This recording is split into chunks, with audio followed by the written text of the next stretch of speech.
თბილისის 77 ბაგა ბაღში ახსაზრდელთა უსაფრთხოების მიზნით ტერიტორიის შემოღობა ჩატარდა. ბაგა ბაღების შემოღობის სამუშაოები 2014 წლის შემოდგომიდან დაიწყო, ვინაიდან რამდენიმე ბაღში ღობე საერთოდ არ არსებობდა. ახალი ღობეების მოსაწყობად თბილისის ბიუჯეტიდან 2.300.000 ლარზე მეტი გამოიყო.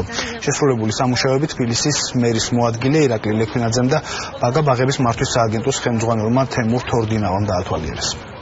თბილისის მერისთვის ერთ-ერთი უმნიშვნელოვანესი პრიორიტეტია სკოლამდელი აღზრდის დაწესებულებებისთვის, ბაღებისთვის, როგორც შიდა, ასევე გარე ინფრასტრუქტურის მოწყობა.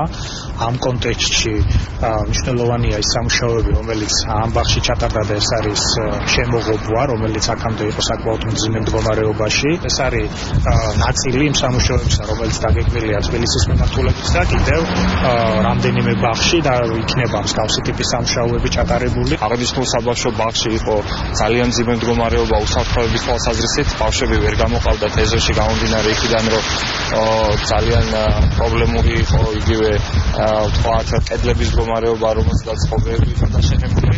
აქედან გამომდინარე, მიმდინარე წლის პირველ კვარტალში დასრულდა აღნიშნული სამუშაოები.